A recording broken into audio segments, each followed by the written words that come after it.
मांगने का नियम नहीं है प्रयाग जी, मेरे घर में देने का नियम है। बोले मैं क्षत्रिय हूं, क्षत्रिय का धर्म मांगना नहीं होता है, क्षत्रिय का धर्म देना होता है। तो तीर्थराज प्रयाग ने कहा फिर मांग क्यों रहे हैं? भरत जी ने कहा जब जीवन में कोई विपत्ति आती है ना, तो मनुष्य कोई भी कुकर्म करने को तैयार हो जाता है। आरत काह न करई कुकर्म, उसी आर्त भाव से मैं आज अपने धर्म का त्याग करके ही तीर्थराज प्रयाग मांगूं भीख त्यागी निज धर्म, आरत काह न करई कुकर्म। मैं भीख मांगने आया हूं। तीर्थराज प्रयाग ने कहा मांगिए भरत जी, क्या चाहिए?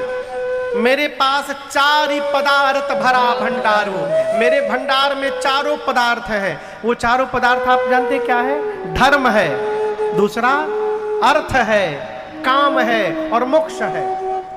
मेरे पास चारों पुरुषार्थ है, कहिए क्या चाहिए आपको? भरत जी बोले क्या कहा आपने?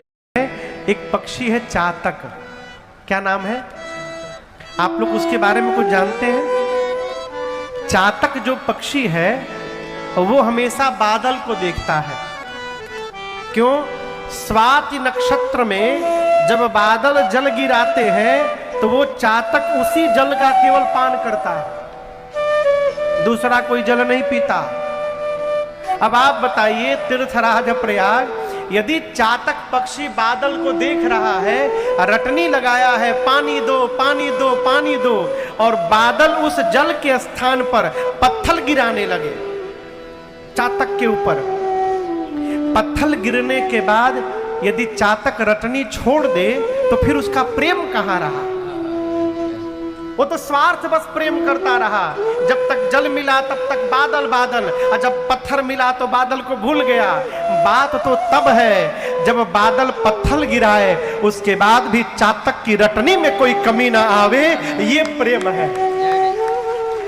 सोना जब आग में तपता है तो उसमें चमक आती है, उसी प्रकार प्रेम जब इस प्रकार के लांछन में तपता है तो प्रेम में चमक आती है। मुझे राम जी कुछ भी कहें, मेरा प्रेम उनमें बढ़ता जाए, इसके अलावा हमें कुछ नहीं चाहिए। देखिए मैं आपसे निवेदन करूं, भगवान आपको प्रेम करे चाहे ना करे, आप भगवान को प्रेम करिए। यदि आप चाह रहे हैं कि हम प्रेम कर रहे हैं तो भगवान भी हमको प्रेम करें, तो आप प्रेम नहीं कर रहे हैं, आप व्यापार कर रहे हैं। श्री रामचरितमानस में एक दोहा है, उत्तरकांड के अंत में, आप में से कई लोगों को याद होगा। गोस्वामी जी कहते हैं अंत में जा करके कि प्रभु कामिहि नारी पियारी जिमि, लोभी प्रिय जिमि नाम, तिमि रघुनाथ निरंतर प्रिय लागहु मोहि राम। गोस्वामी जी कहते प्रभु कामी व्यक्ति स्त्री को जैसे प्रेम करे। आप समझ रहे हैं? कामी व्यक्ति किसको प्रेम करे? स्त्री को। लोभी जैसे रुपया को प्रेम करे, उसी प्रकार प्रभु मैं भी आपको प्रेम करूं। यहां गोस्वामी जी ने कितने उदाहरण दिए? 2 उदाहरण देने की क्या आवश्यकता थी? दोनों प्रेम की पराकाष्ठा है। गोस्वामी जी एक ही उदाहरण देने वाले थे कि कामी व्यक्ति स्त्री को जैसे प्रेम करता है, लेकिन इतना लिखने के बाद गोस्वामी जी कलम रख दिए, मन में बोलिए तो मैंने गलत लिख दिया। क्यों? कामी व्यक्ति स्त्री को प्रेम करता है, लेकिन कहीं ना कहीं मन में यह भी भाव रखता है कि वो स्त्री भी मुझे प्रेम करे। तो इस उदाहरण से मैं भगवान से कहना चाहता हूं कि मैं आपको प्रेम करूं, आप भी मुझे प्रेम करिए। गोस्वामी जी बोले प्रभु ये पहले वाला नहीं, दूसरा वाला, लोभी प्रिय मेरा। क्यों? लोभी रुपए को तो प्रेम करता है, लेकिन मन में ये नहीं रखता कि रुपया भी हमको प्रेम करे। सोचता है क्या कि रुपया हमको प्रेम करे, वो रुपए को प्रेम करता है। उसी प्रकार गोस्वामी जी कहते हैं प्रभु मैं आपको प्रेम करता रहूं, आप मुझे प्रेम करें चाहे न करें, ये आपकी समस्या प्रभु आप जाने। ये प्रेम है। भगवान को प्रेम करिए। प्रेम कैसे होगा? भगवान को याद करिए। लोग कहते हैं भगवान नहीं आते हैं। अरे भगवान आए चाहे न आए, भगवान की याद तो आ ही सकती है ना, है? आना उनके हाथ में है, उनको याद करना अपने हाथ में है। उनके हाथ वाली उनको छोड़िए, अपने हाथ में जो है उसको करते रहिए। जब हम याद करते रहेंगे तो एक न एक दिन भगवान आएंगे भी हमारे सन्मुख। याद करिए। भरत जी की बात सुनकर त्रिवेणी जी में से शब्द निकला। त्रिवेणी जी बोल पड़ी, क्या? भरत बचन सुने माझ त्रिवेणी, भरत बचन सुने माझ त्रिवेणी, भय मृत्यु बानी सुमंगल देनी, भय मृत्यु बानी सुमंगल देनी। तात भरत तुम सब विधि साधो, तात भरत तुम सब विधि साधो, राम चरण अनुराग लगाधो, राम चरण अनुराग लगाधो। बाती गलानी करहु मन माही, बाती गलानी करहु मन माही, बाती गलानी करहु मन माही, बाती गलानी करहु मन माही। तुम सम राम ओ प्रिय नारी, तुम सम राम, ओ प्रिय नारी, तुम सम राम ही, ओ प्रिय नारी। गोस्वामी जी कहते हैं कि भरत बचन सुनी माझ त्रिवेणी। भरत जी की बात सुनकर त्रिवेणी जी के माझ से आवाज निकली। माझ मने? माझ मने पता है? माझ मने, माझ कहते हैं बीच को। किसको कहते हैं? बीच को। त्रिवेणी जी के बीच से आवाज निकली। तो त्रिवेणी जी के बीच में कौन है? हाँ? सरस्वती मैया। जिन सरस्वती मैया को लेके भरत जी डर रहे थे, त्रिवेणी जी में से वही सरस्वती मैया बोल पड़ी। क्या बोल पड़ी? तात भरत तुम सब विधि साधु। हे भरत जी, आप सब प्रकार से साधु हैं, श्री राम जी के चरणों में विषय है। और यदि आपकी प्रशंसा कोई साधु कर रहे हैं तो ये आनंद मनाने का विषय है। कौन कह रहा है? भरत जी की प्रशंसा मां सरस्वती ने की। भरत जी आप सब प्रकार से साधु हैं। भरत जी पूरे समाज के साथ रात्रि में तीर्थराज प्रयाग में भरद्वाज जी के पास रहे। प्रातःकाल विदा लेकर चले हैं। आपको बताऊं, भरत जी चल रहे हैं ना तो निरंतर राम राम राम राम जप चल रहा है।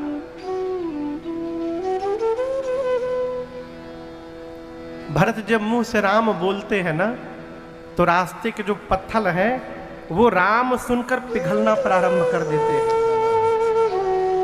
तो स्वामी जी लिखते हैं, द्रव ही बचन सुनी कुलिश पशारा।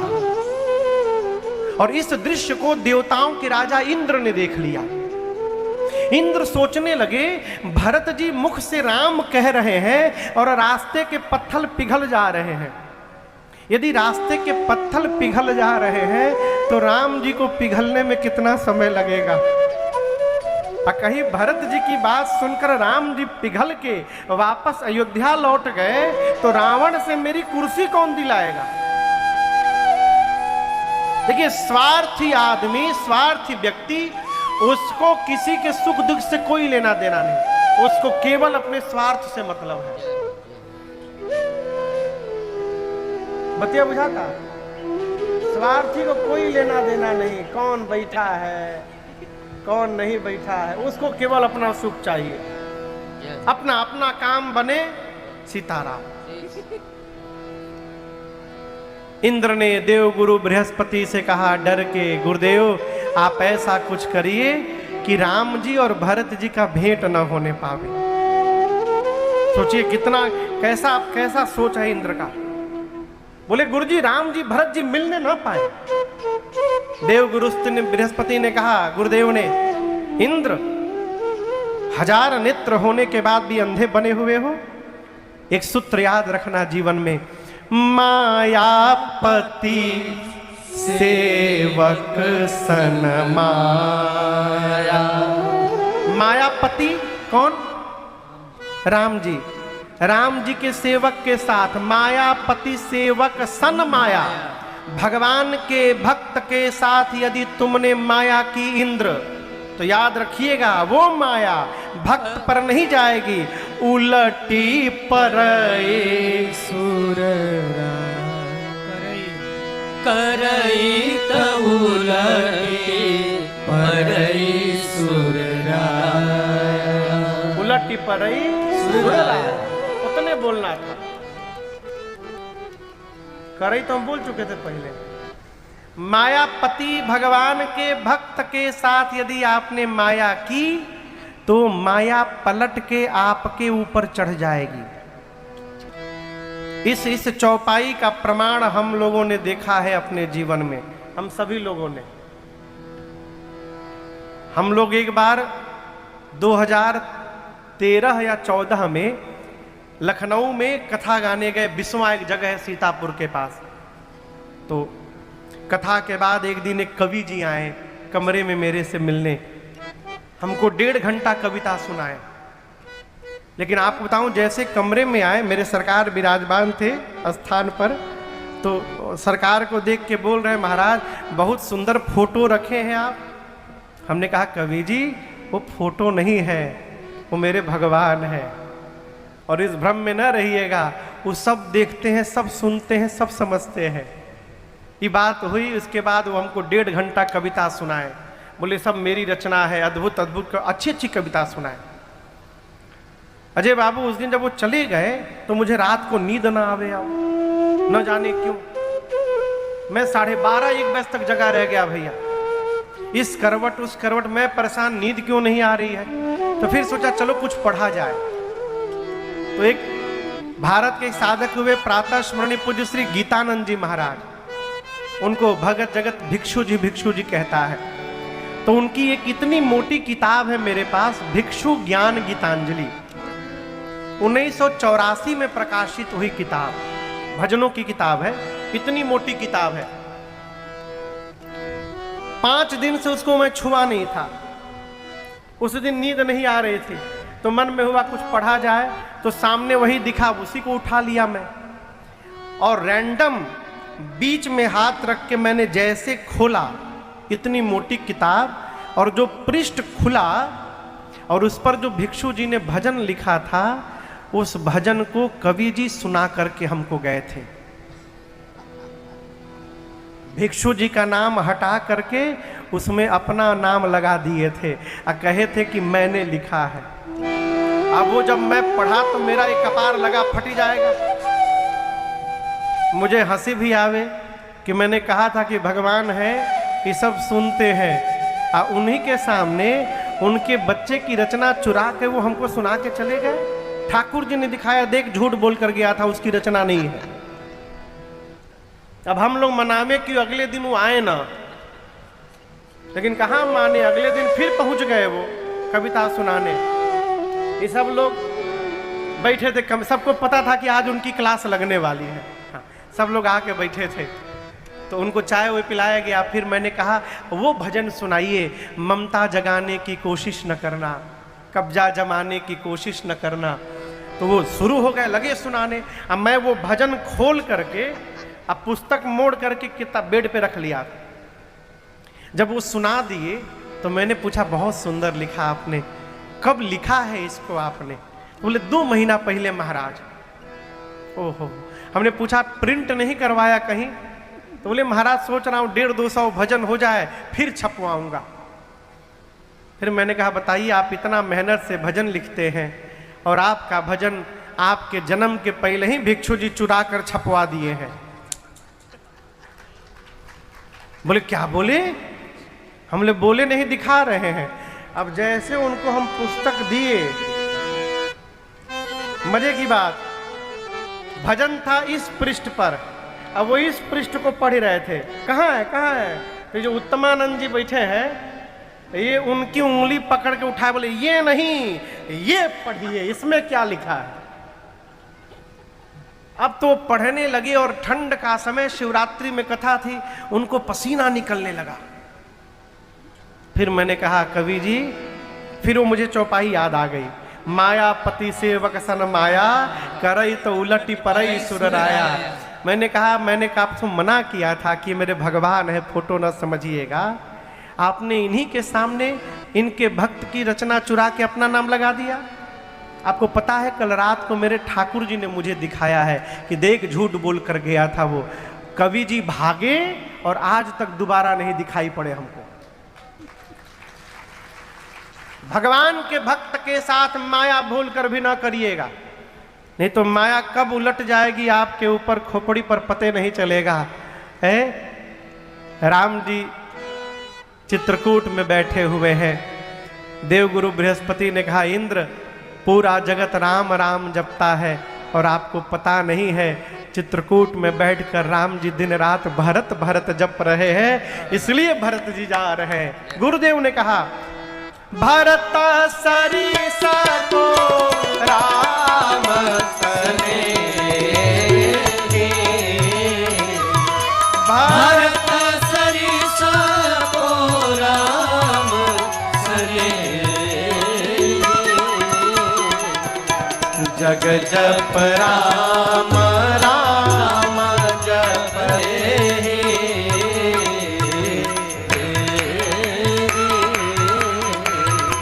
सुनो सुरेश उपदेश परम प्यारा,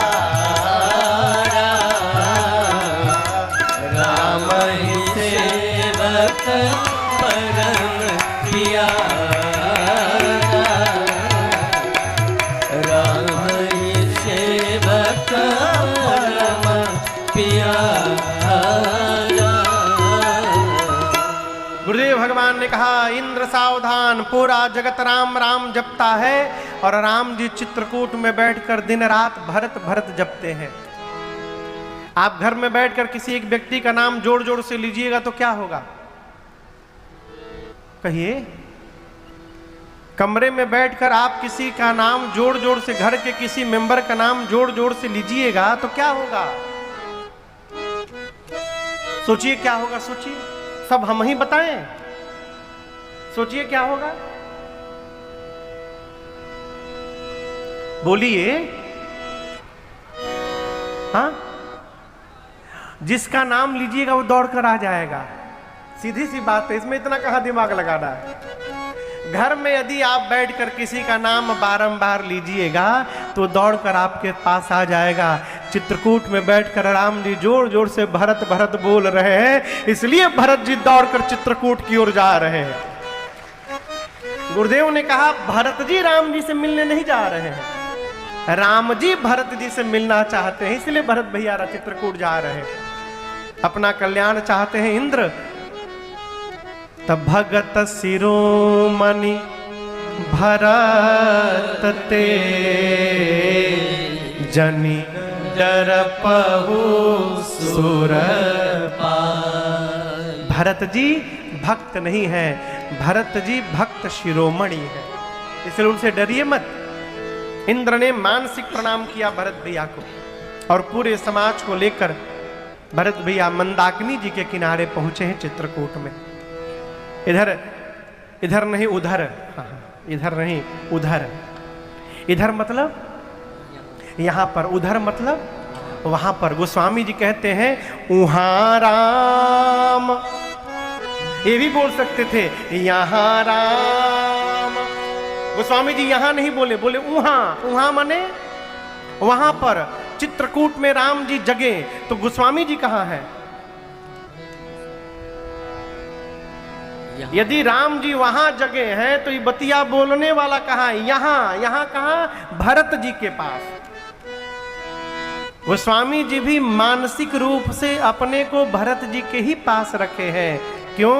भगवान से यदि मिलना चाहते हैं तो भगवान के पीछे ना दौड़िए, भगवान के भक्त की डोरी पकड़ लीजिए, भगत जाएगा तो आपको भी लेके पहुंचा जाएगा। है?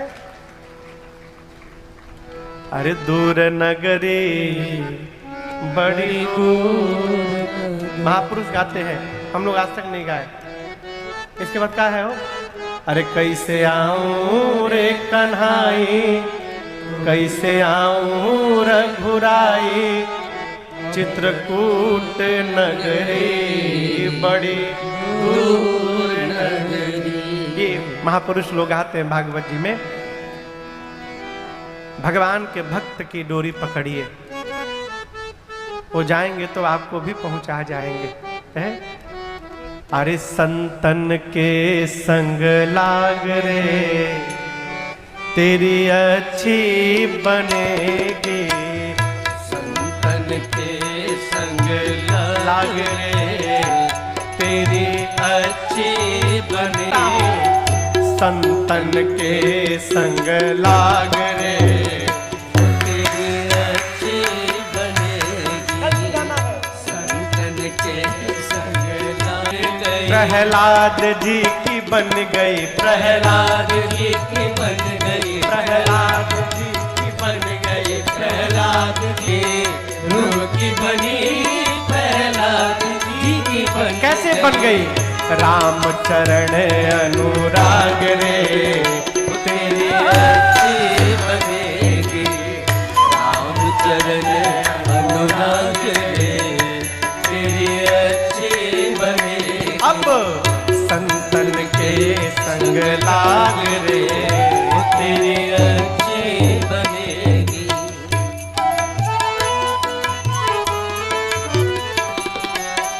संतन के संग पुण्य कमाए, संतन के संग पुण्य कमाए। संतन के संग पुण्य कमाए। संतन के संग पुण्य कमाए। होय बड़ो तेरो भाग रे, वो तेरी अच्छी बनेगी। होय बड़ो अच्छी बनेगी। संतन के संग लाग रे, तेरी अच्छी बने।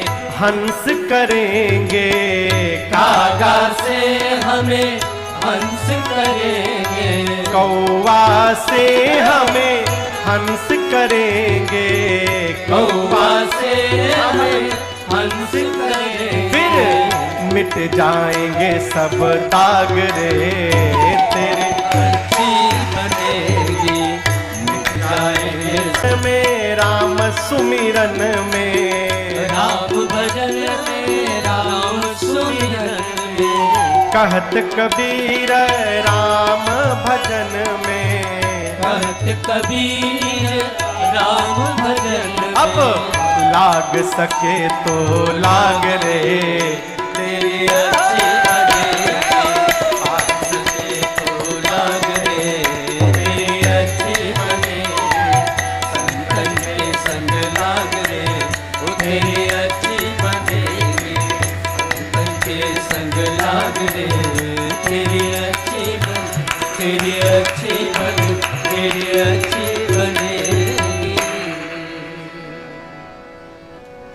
तो भाग रे तेरी अच्छी बनेगी। भरत जी के पास गोस्वामी जी अपने आप को रखे हैं मानसिक रूप से और कहते वहां राम एक बार स्वभाव यदि समझ में आ जाए फिर जीवन भर व्यवहार करने में कठिनाई नहीं होती है। परिवार में विघ्न ही इसलिए होता है कि हम स्वभाव नहीं समझ पाते। राम जी भरत जी के स्वभाव का चिंतन किए बाबूजी, और जैसे भरत भैया का स्वभाव याद आया राम जी को, राम जी प्रसन्न हो गए, प्रभु गदगद हो गए। क्यों? मेरे भरत का स्वभाव है क्या? भरत कहे महु साधु सयान। राम जी कहते हैं मेरे भरत का स्वभाव है कि भरत मेरे कहने में रहते हैं। अर्थात राम जी सोचे जितना मैं कहता हूं मेरे भरत उतना ही जीवन में करते हैं, तो कल भी भरत वही करेंगे जो उनके भैया राम कहेंगे। इसमें कोई चिंता नहीं है, आने दिया जाए मेरे भाई को, मेरे भरत साधु हैं।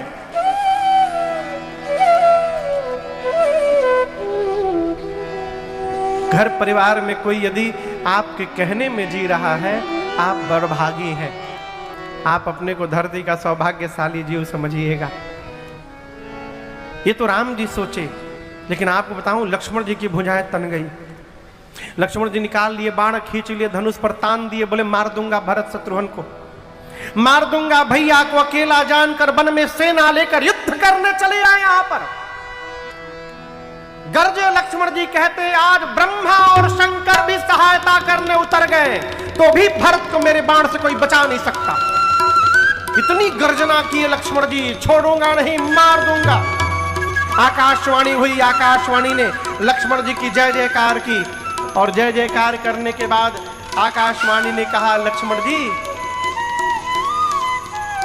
बुद्धिमान व्यक्ति कुछ भी करने से पहले 100 बार विचार करता है।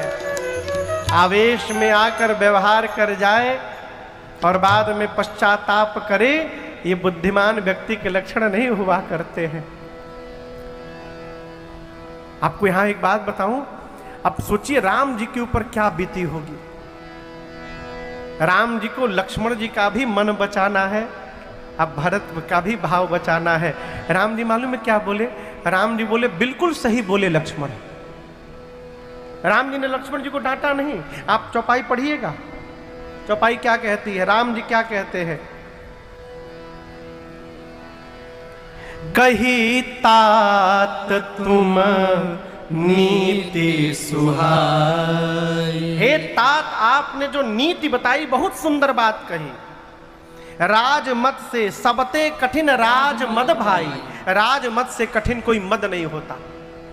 लेकिन हम एक बात बोले लक्ष्मण जी, इतना कह के राम जी ने लक्ष्मण जी की प्रशंसा की और उनके मन की रक्षा की कि आप सही बोले हैं।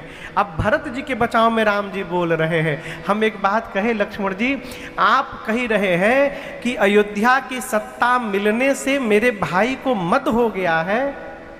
मैं एक बात बोलूं आपको लक्ष्मण जी, अयोध्या कौन सी सत्ता है? मेरे भाई को यदि ब्रह्मा, विष्णु और महेश की भी सत्ता प्राप्त हो जाए, उसके बाद भी मेरे भरत को मद नहीं हो सकता है, ये मेरा विश्वास कहता है। राम जी बोले लक्ष्मण, आपकी सौगंध लेकर कहता हूं, पिताजी की सौगंध लेकर कहता हूं, इस सृष्टि में मेरे भाई भरत जैसा दूसरा कोई भाई नहीं है। राम जी के विश्वास को सुनकर ना लक्ष्मण जी को भी ग्लानि हो गई अपने ऊपर। मैंने भरत भैया में दोष देख लिया। उधर प्रातःकाल भरत जी गुरुदेव माताओं से अनुमति लेकर निषाद राजगुह और शत्रुघ्न भैया के साथ राम जी से मिलने आए। सबसे पहले अकेले आए। निषाद राजगुह भरत जी को राम जी के कुटिया के द्वार पर, आश्रम के द्वार पर ले जाके खड़े किए और कहे भरत जी, वो देखिए बरगद के वृक्ष के नीचे चबूतरे पर आपके भैया बैठे हैं, भीतर चले जाइए, जाकर मिलिए। भरत जी बोले मैं भीतर नहीं जाऊंगा, मैं भैया को मुंह दिखाने लायक नहीं रहा। और आपसे कहूं, उसी आश्रम के द्वार पर, मेन गेट पर भरत जी अपने दोनों हाथ को ऊपर उठा करके अब बोले जोर से, पाहिनाथ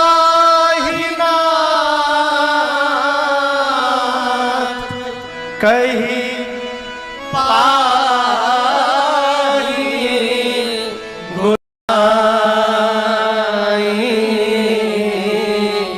भूतल पड़े लकुट